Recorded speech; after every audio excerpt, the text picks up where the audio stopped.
The wilderness experience can be just a split second, a decision that you make in your wilderness and ruin your entire life. Or you can have a decade, 20, 30, 40 years of wilderness and feel like you're never ever going to get out. What do you do?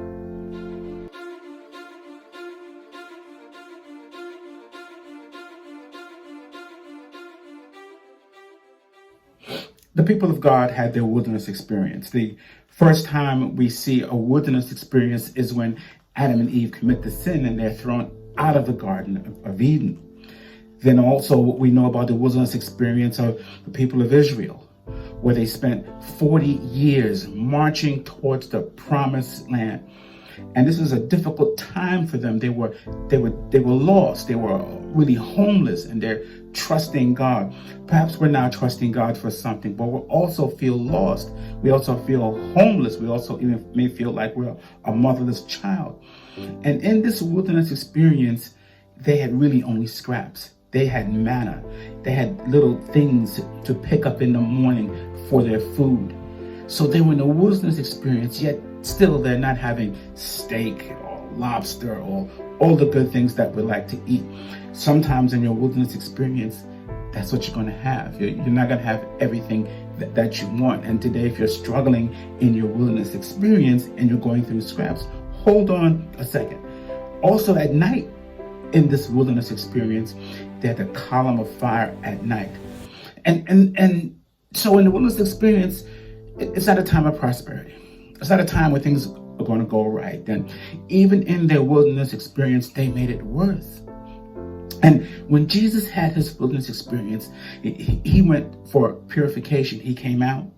And then the first thing happened to him, he was tempted by the enemy. So he was enabled to do greater things because of his wilderness experience. So if you're going through your wilderness experience, it's because God is waiting for you to realize that you can do it and you can get out. Here's what I mean. In the wilderness experience that everyone had, that all these people had that I mentioned, one thing was lacking. One thing was expected of them, even Jesus, that they be ready, to carry on the calling and to get out of your wilderness experience. We see the people of Israel when they're in exile in Babylon. And how did they get into this? Because of sin. And when I talk about sin, I'm not talking about evil, wickedness, wanting to hurt people. I'm talking about not giving it up to God, not putting God first. That's sin, because that missed the mark. You're still aiming towards happiness, but you're using the wrong things. That's sin. That's like malpractice as a Christian. And that causes much problems. But it seems that whenever people are in this kind of situation, all God asks of you is just to live right. And when I say live right, I'm not talking necessarily about living right as to what I might do, living right as to what another person might do, because what makes me stumble, what makes you stumble can be very different.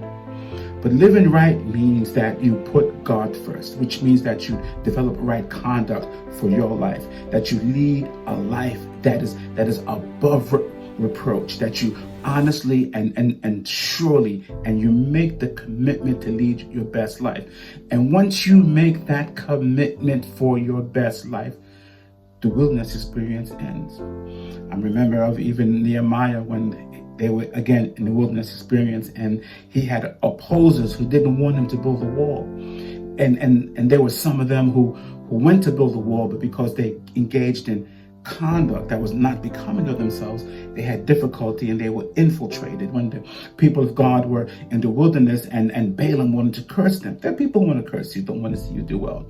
And he found that he couldn't curse them. People can't curse you. They can't do anything for you. But what Balaam did is that he sent infiltrators in to seduce them, because that was their weakness. So I tell you here today, get rid of those weaknesses.